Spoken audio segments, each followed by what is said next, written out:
Olá, você que me segue no Rodrigo Silva Arqueologia. Estamos de volta aqui, mais uma vez na semana, para falarmos sobre a Palavra de Deus, sobre teologia, arqueologia, assuntos afins.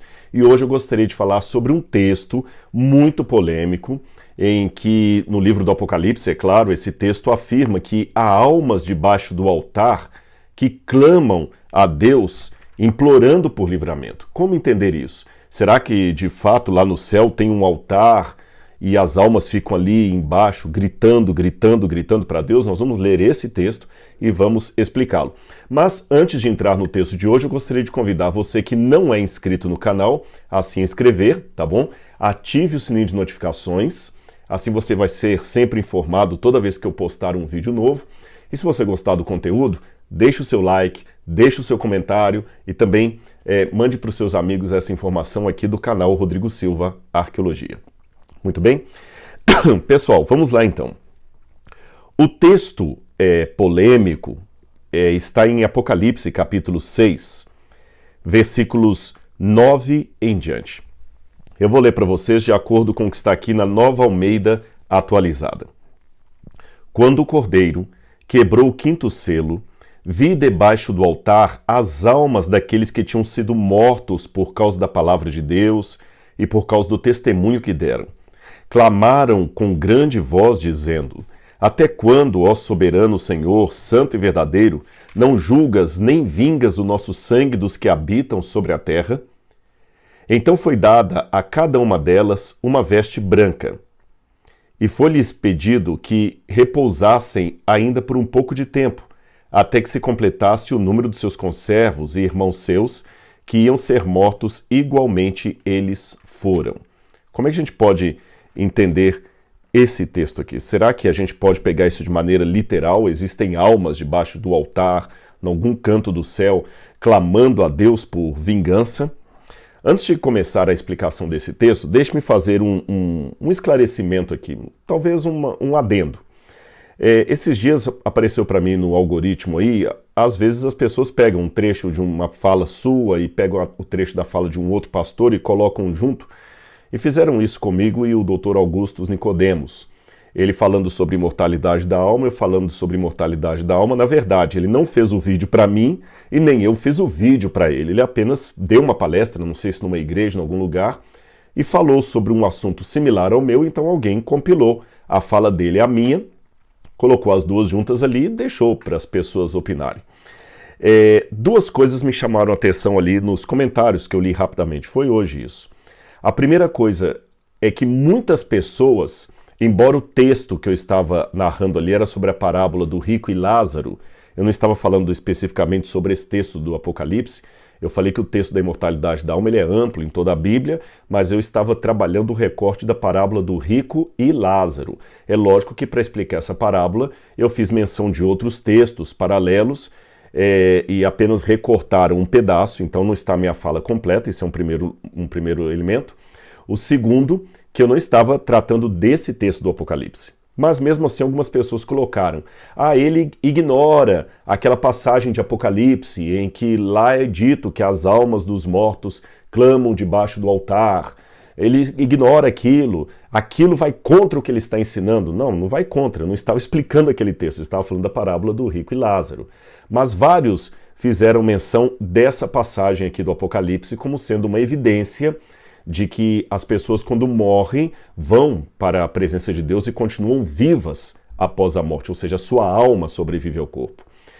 Uma segunda questão que me chamou atenção é que alguns, porque alguns falavam, ele explicou melhor que Augusto Nicodemos, outros falaram, Augusto Nicodemos explicou melhor que ele. Isso aí para mim não importa, não fui eu que postei essa comparação, não estou aqui para fazer rinha teológica, apesar da minha discordância teológica, eu nutro um profundo respeito pelo pastor Augusto Nicodemos.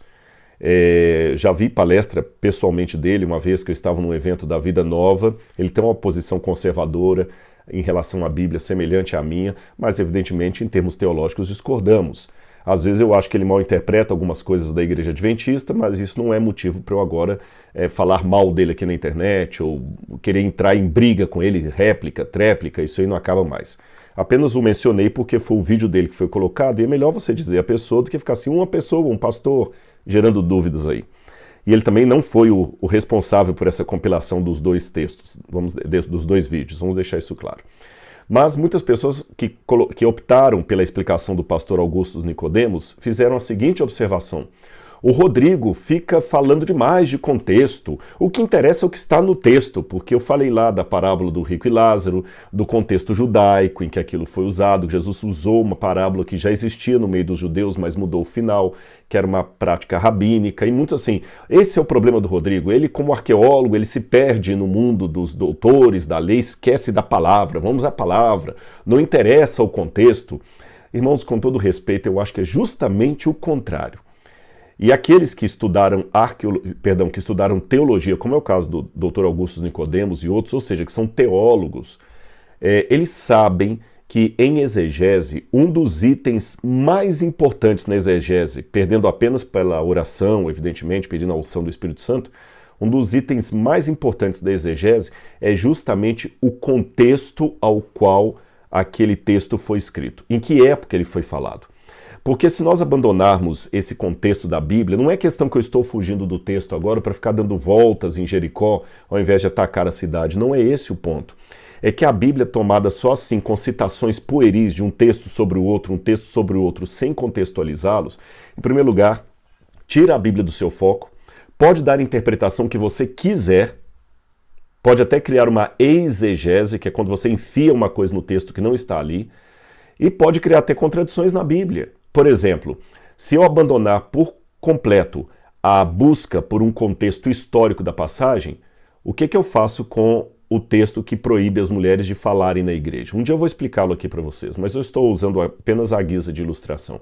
O que eu faço com o texto da demanda que as mulheres fiquem caladas na igreja? Se houver qualquer dúvida da parte delas, que pergunte ao marido em casa, mas na igreja não se permite as mulheres falarem. Então quer dizer que hoje eu não posso deixar nenhuma pregadora assumir o púlpito, ou não posso deixar nenhuma mulher falar dentro da igreja, nem ensinar a palavra? Então, mas como é que eu explico esse texto sem lançar mão do contexto no qual ele foi escrito para entender qual era o significado daquilo para aqueles dias? Tem uma velha piadinha que contam por aí, você já deve ter ouvido falar, é uma anedota, mas eu vou usá-la apenas para ilustrar aqui, não no intento de fazer algo cômico, mas apenas para ilustrar, que uma vez um irmão estava sendo chamado pelos dirigentes da igreja, acusado de bater da mulher. E quem o acusava era uma irmã da igreja que passou na porta da casa deles um dia e viu a mulher dele gritando desesperadamente enquanto ele a golpeava com uma vassoura. Até que ele, quando ouviu aquela acusação, ele falou: não, calma, não tem nada a ver não, mas a irmã viu a silhueta, a sombra de você, sua esposa gritando desesperada em cima do sofá e você golpeando-a com uma vassoura. Até que ele chamou a esposa e esclareceu: não era nada disso. A minha esposa morre de medo de barata, havia uma barata em casa, eu estava tentando matar a barata, um rato, alguns dizem que era um rato, com uma vassoura, então a mulher gritava e eu com a vassoura tentando matar o rato, ou a barata, como eu falei, não importa. E a mulher que passou só viu a silhueta, fora do contexto, pensou que ele estava batendo na esposa, quando na verdade ele estava apenas socorrendo a esposa de uma ratazana ou de uma barata. Aí alguns, quando contam essa história, até concluem com um ditado que diz: texto fora de contexto vira pretexto. Então, apenas esclarecendo para os irmãos, quando eu dou toda uma aplicação arqueológica, como eles diziam na época, quando usavam, comparando a Bíblia com outros textos da época, não é minimizando o valor da Bíblia como palavra de Deus, mas colocando-a dentro do seu contexto histórico. A Bíblia é a palavra de Deus, ponto, fato, eu não tenho dúvidas disso. A Bíblia é a palavra de Deus, ela não contém a palavra de Deus, ela é a palavra de Deus. Mas é uma palavra de Deus que foi matizada dentro de um contexto que está, no mínimo, há 2000 anos antes de mim. Eu digo no mínimo porque eu estou falando apenas do Novo Testamento. Se eu remeter ao Antigo Testamento, eu tenho que colocar pelo menos 2400 anos antes de mim para falar do último livro a ser escrito do Antigo Testamento. Ou seja, eles não falavam português, eles falavam aramaico, falavam hebraico, falavam grego. Algumas palavras do hebraico são melhor encontradas no ugarítico, no acadiano. E como nem todos tiveram oportunidade, acesso a estudar essas coisas, dos serviços que eu procuro fazer com muita humildade, serviço, não é para me sentir superior, é mastigar esse conhecimento e trazer para os irmãos entenderem melhor a palavra de Deus, tá bem? E a mesma coisa que eu vou fazer aqui com o texto de Apocalipse. Em primeiro lugar, para ir bem na Bíblia, se você achar que a gente não pode olhar contexto, tem que olhar o que está escrito e ponto final, lembra o exemplo que eu dei. Essa questão de olhar o que está escrito e ponto final é perigoso, então não vou deixar as mulheres mais falarem na igreja, porque está lá. E também vou sugerir aos irmãos que amputem órgãos do corpo, porque Jesus falou, se a tua mão te faz pecar, corta a mão e lança fora, porque é melhor entrar no céu sem uma mão do que ir para o inferno com as duas. Se o teu olho te faz pecar, arranca o olho. Então, se alguns irmãos começarem a se mutilar, está correto, está na Bíblia isso aí. Então, por isso que é importante na exegese, para quem não sabe, exegese é justamente aquela ciência de interpretar o texto bíblico, faz parte da hermenêutica, tá bom? Como é que você interpreta a Bíblia com clareza, com discernimento, não a pontapé. Então eu tenho que entender categorias literárias, como por exemplo a hipérbole, o exagero literário. Se a tua mão te faz pecar, arranca do teu corpo o teu olho, é uma hipérbole, não é que Jesus estava sugerindo que devêssemos de fato fazer isto. Então essas coisas são importantes. Mas vamos começar devagarzinho. Em primeiro lugar, se esse texto de Apocalipse está ensinando que existem almas debaixo do altar ali clamando por Deus, esse texto vai contra até aqueles que até a doutrina daqueles que acreditam na imortalidade da alma. Eu vou explicar por quê. Eu não penso assim, mas pelo menos aqueles que não concordaram comigo no vídeo junto com o pastor Augusto Nicodemos, argumentavam assim, não, eu creio que o crente quando morre, a alma dele vai até Deus, e Deus está guardando esse crente. Bom, em primeiro lugar eu apontei ali a dificuldade teológica. Se a alma já está com Deus, para que ressurreição da carne? Que Paulo fala que os ressuscitados terão corpos. Se a pessoa não dorme no pó da terra até a volta de Jesus, para que ela precisa ressuscitar na carne se ela já está na glória do Pai? Para que na volta de Jesus vai ter a ressurreição dos mortos descrita em Tessalonicenses se a pessoa já está com Cristo? Tá bem? Então a gente tem que levar em consideração isso. A Bíblia não pode se contradizer. Outra coisa que nós devemos levar em consideração.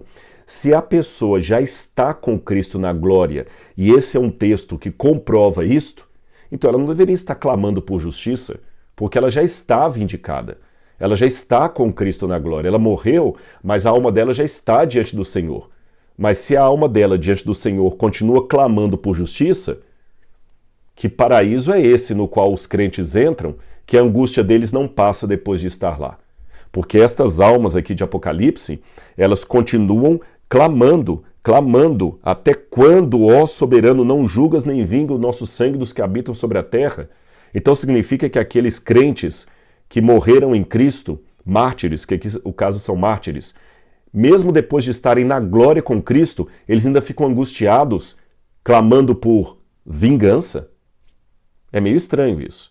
Então, ao invés de simplesmente ler o texto literalmente, falar, é assim, acabou, vamos interpretá-lo. A Bíblia não entra em contradição. Vamos ler 3 passagens aqui que deixam bem claro qual que era a ordem de Deus a respeito da situação dos mortos, ou como é que os crentes deveriam lidar com isso. Vamos primeiro para o livro de Deuteronômio, capítulo 18, versos 9 a 12. Deuteronômio 18. Se você tiver uma Bíblia aí, você pode acompanhar comigo, tá bom? Eu já vou ler várias passagens para você aqui. Deuteronômio 18, 9 a 12. A Bíblia diz assim, olha, Deuteronômio 18, 9 a 12.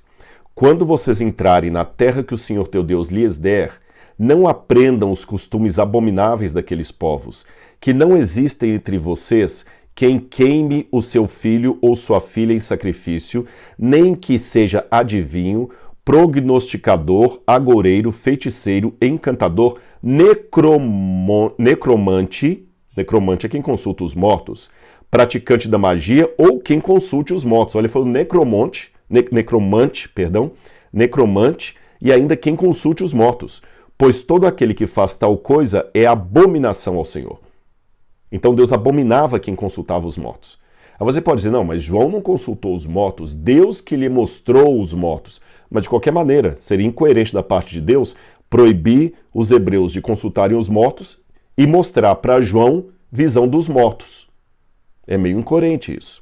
Outra passagem, Levítico 19, verso 31. Levítico 19, verso 31. Vou ler também essa passagem aqui. Levítico 19, verso 31. Diz assim, olha: não se voltem para os necromantes, nem os adivinhos. Não os procurem, pois vocês serão contaminados por eles. Necromantes é quem tem qualquer tipo de contato com o morto. Tá certo? Necromante, ele tem qualquer tipo de contato com o morto já no mundo do além. Se João não consultou, mas teve contato com mortos, isso faria dele um necromante. Tá bom? Desculpa que aquela hora eu falei necromante, eu estou lembrando do sobrenome de um teólogo que há muitos anos eu li, não sei porque o nome dele veio à cabeça. Mas João não poderia ser alguém com contato com os mortos? Terceira passagem que eu gostaria de ler para você. Essa passagem também para mim é a mais importante. Isaías capítulo 8, versos 19 a 21. Isaías capítulo 8, versos 19 a 21. Diz assim, olha. Isso aqui é até importante porque vai me definir quem é o verdadeiro profeta. Quando disserem a vocês, consultem os médiuns e os adivinhos que sussurram e murmuram, será que um povo não deveria consultar o seu Deus? A favor dos vivos se consultarão os mortos? A lei e o testemunho, se eles não falarem segundo essa palavra, jamais verão a luz do alvorecer. Então Deus deixa bem claro aqui que jamais deveriam ter entre o povo de Deus qualquer tipo de médium, ou pessoa que consulte os mortos, ou tenha contato com aquele mundo dos médiums, mundo dos mortos, que era comum da prática dos babilônios. Isso está na Bíblia, tá bom? Agora, tudo bem. Se a Bíblia proíbe isso, o que Deus mostrou para João ali? Irmãos, agora eu vou tomar licença para ir para o famoso contexto que alguns acharam desnecessário, que eu estou fugindo do texto da Bíblia para falar de coisa secular. Não. Esse contexto esclarece a Bíblia. Lembra a historinha que eu contei do marido com a vassoura que não estava batendo na mulher, embora no primeiro momento parecesse que era isso? Existem várias categorias na Bíblia que nós devemos levar em consideração, e uma delas é a expressão idiomática. Algumas palavras, em algum idioma, ele tem um sentido mais forte do que no nosso. Por exemplo, em português, a palavra manga significa tanto a fruta quanto uma parte do vestuário. Eu vou arregaçar as mangas aqui, olha. Então, em português, a palavra manga precisa de um contexto, porque ela pode significar tanto uma coisa quanto outra. Em hebraico, a palavra alma, nefesh, ela não significa de maneira nenhuma em hebraico, e eu vou mostrar isso aqui para vocês, ela não significa nefesh em hebraico, um fantasminha que pode viver fora do corpo. Aliás, eu tenho livros aqui de muitos teólogos não adventistas que afirmam exatamente o que eu estou falando. No Antigo Testamento, não tem como você falar que a alma é uma entidade que vive fora do corpo. E quando eu estou mencionando o Antigo Testamento, é porque eu quero fazer referência ao hebraico. E o Antigo Testamento foi escrito em hebraico. Olha o que diz a Enciclopédia Judaica. Eu anotei aqui e fiz uma colinha aqui para ler para vocês. Eu estou lendo a Enciclopédia Judaica. Sentido da palavra nefesh, ou alma em hebraico. Alma significa a vida. A vida. E a enciclopédia continua dizendo assim: a vida, em hebraico, a alma da carne está no sangue. Aí ela cita Levítico capítulo 17, verso 11 e o versículo 14, que a Bíblia realmente fala, porque a vida do ser está no seu sangue. E lá no hebraico diz a alma do ser. Quer ver? Vamos ler essa passagem aqui, eu acho que compensa. Levítico capítulo 17, é a enciclopédia hebraica que está dando esse texto aqui. Levítico 17, versículo 11. Olha o que diz aqui a Bíblia. Vamos ver, 17, verso 11. Porque a vida, no hebraico está a alma, porque a vida da carne está no sangue. E no hebraico está assim, a alma da carne está no sangue. Essa correlação entre alma e sangue que a enciclopédia judaica me dá, ela é importante porque no Apocalipse vai mencionar a alma dos mortos junto ao altar. Guarde essa informação porque depois eu vou voltar a ela. Então vou continuar, olha. O sangue do mesmo é um com a vida dele. Mesmo dos animais, a mesma coisa é dita. A vida, isto é, a alma de toda a carne, é o seu sangue. E o sangue é a vida, Deuteronômio 12, 23. E aqui também faz uma comparação com Gênesis capítulo 9, versículo 4. Gênesis capítulo 9, versículo 4. Assim diz a palavra de Deus. Carne, porém, com a sua vida, isto é, com o seu sangue, vocês não devem comer. No hebraico está carne, basar, com a sua nefesh, vocês não devem comer. Então vocês notem que interessante. A palavra alma, muitas vezes é traduzida na Bíblia como vida. Vida. E ela é uma palavra sinônima a sangue. Sangue. Então alma, em hebraico, nefesh, que às vezes alma pode ser garganta também, pode ser hálito, pode ser vida, mas alma também pode ser sangue em hebraico. Porque aqui diz, olha, carne com a sua vida, isto é, com o seu sangue. Perceberam? É como se eu falasse assim, olha, fruta com a sua sacarose, isto é, com o seu açúcar. Então eu estou falando duas palavras sinônimas. Então eu já aprendi o quê? Que alma, nefesh, em hebraico, pode ser vida ou pode ser sangue. Aprendeu isso? Ok.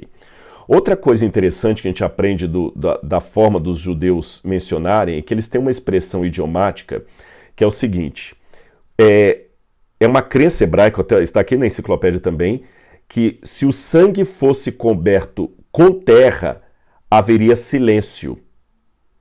A gente vê isso, por exemplo, em Jó, capítulo 16, verso 18. Vou ler para vocês. Jó 16, verso 18.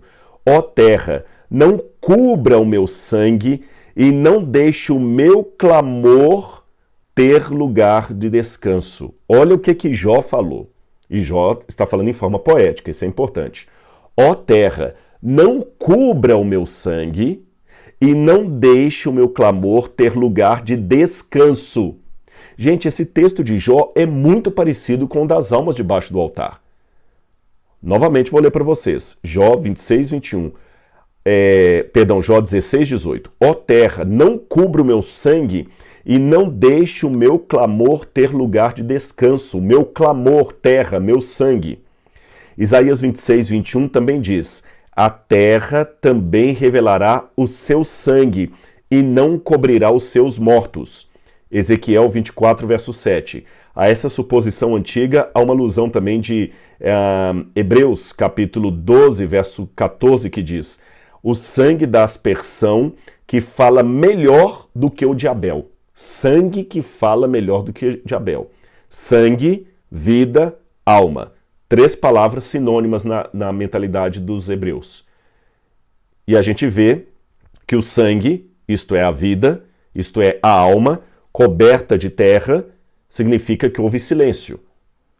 E Jó pede, que a terra cubra o seu sangue e não deixe o seu clamor ter lugar de descanso. A gente vai para Hebreus 12, verso 14 e fala, o sangue da aspersão que fala melhor. Um sangue que fala, uma vida que fala, uma alma que fala. Aí, com isto em mente, eu tenho que levar em consideração uma outra coisa importante no texto bíblico, prosopopeia. Rodrigo, o que significa essa palavra, esse palavrão prosopopeia? Prosopon, em grego, significa face. Prosopopeia é quando você atribui fala e sentimentos a objetos inanimados. Tá certo?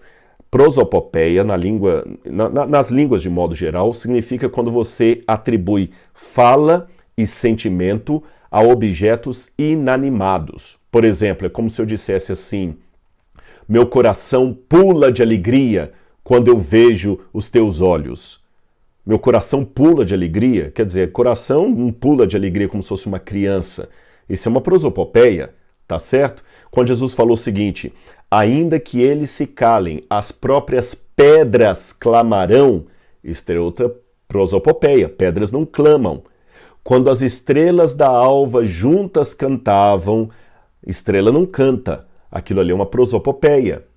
Outro exemplo, quando você vai para Lamentações 2, verso 8, lá fala assim, os muros de Jerusalém se angustiarão e as paredes da cidade serão angustiadas. Muro não angustia, cidade não angustia, parede não angustia.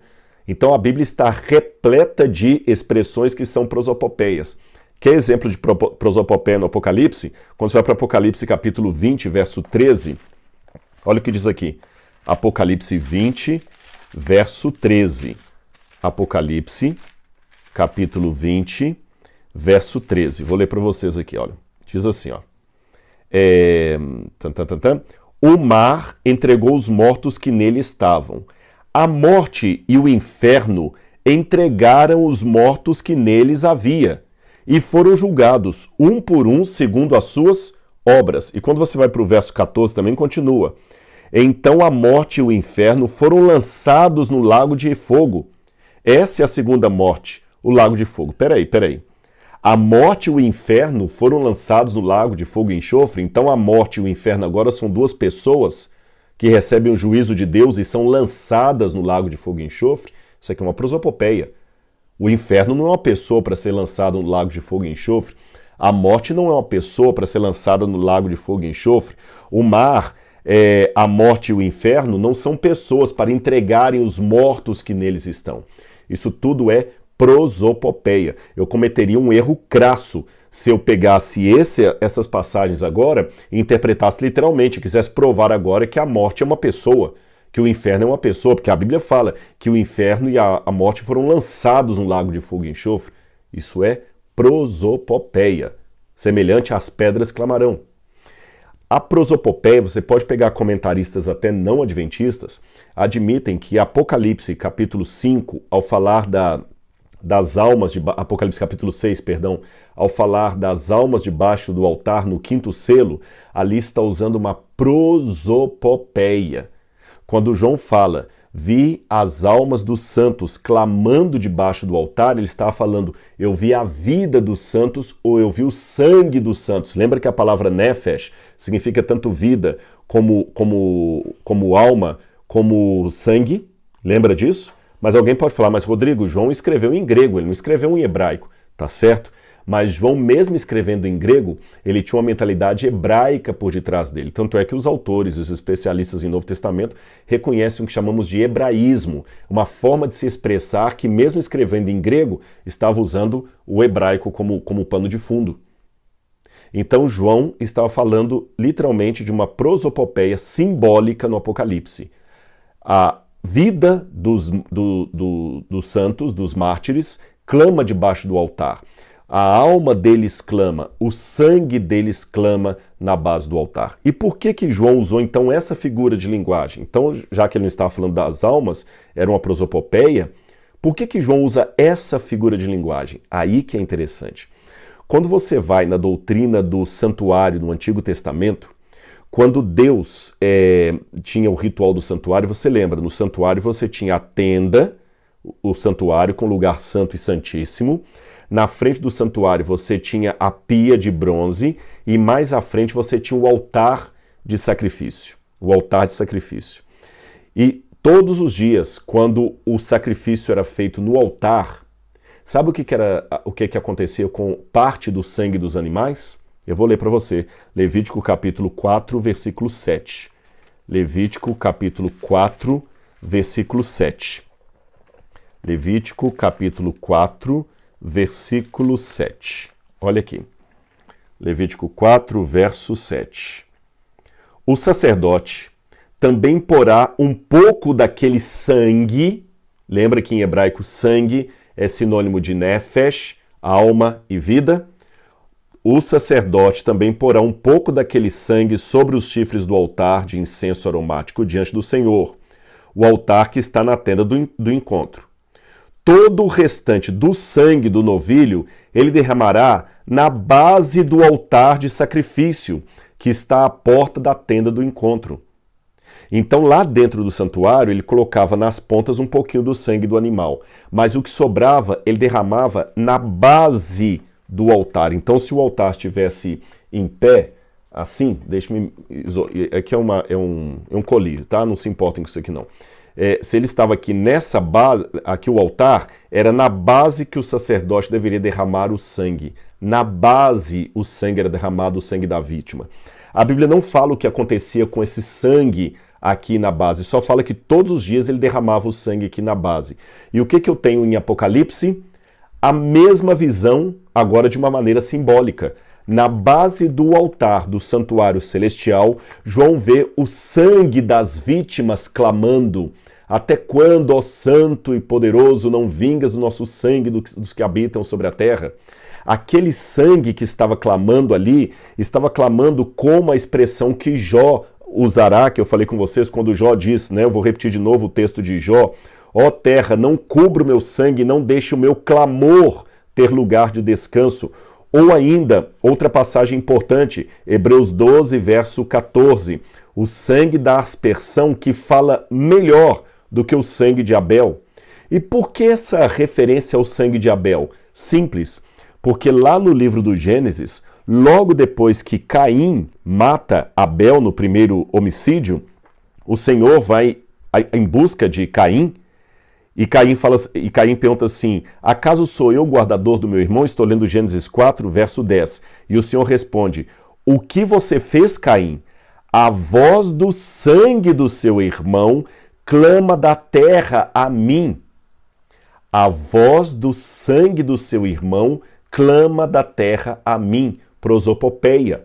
O sangue de Caim derramado ali, o sangue de Abel derramado ali, clamava por justiça diante de Deus. Simbolicamente, é claro, porque o sangue de Abel não estava gritando: Senhor, vinga, vinga, vinga. Não, o sangue estava derramado ali.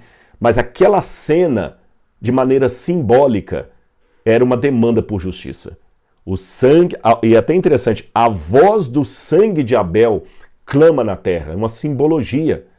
Essa mesma imagem Deus transportou para o santuário, quando o sacerdote deveria derramar na base do altar o sangue da vítima, e transportou de novo para o Apocalipse capítulo 6, quando João novamente vê na base do altar o sangue, a vida dos mártires também clamando ali para o Senhor, querendo a justiça.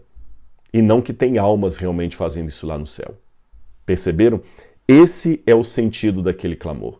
Esse é o sentido daquela passagem. E não que há almas de fato, literalmente debaixo de um altar, gritando justiça, vingança, justiça, vingança, que seria uma imagem completamente estranha, até para quem crê na imortalidade da alma. Eu já falei, se você insistir que esse texto é uma prova de que as almas, depois que morrem, vão direto para Deus, então você tem que admitir que você acredita que mesmo os santos que já estão na glória continuam sem descanso clamando a Deus por vingança, porque depois que eles clamam, é que a cada um é dado uma vestidura branca e diz que repousem um pouco mais de tempo até que se complete o número dos seus irmãos.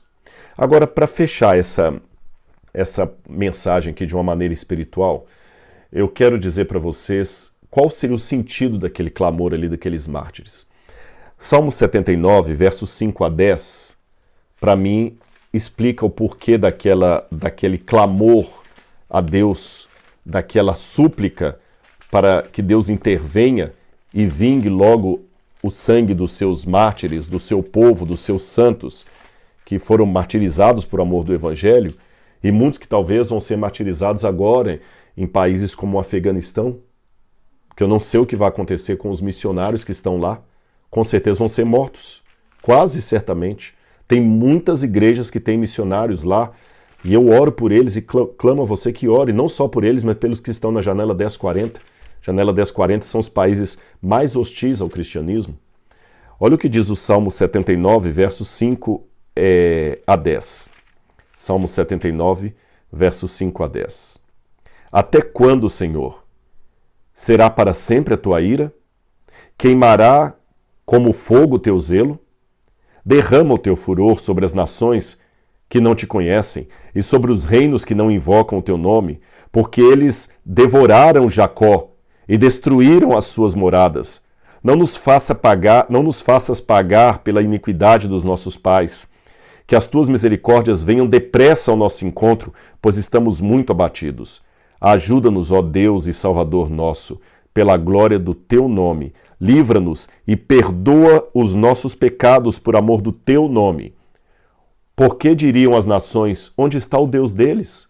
Seja manifesto entre as nações e diante dos nossos olhos a vingança do sangue dos teus servos que foi derramado. Irmãos, eu clamo a Deus por justiça, por vingança. Eu acho que todo cristão deveria orar esse salmo com veemência. Nós devemos amar toda a humanidade, isso é fato. Mas se as pessoas não querem se converter e perseguem o povo de Deus, nós temos o direito bíblico de clamar a Deus por vingança. Nós não temos o direito de nós buscarmos a vingança com as nossas próprias mãos. Não é nosso direito isso.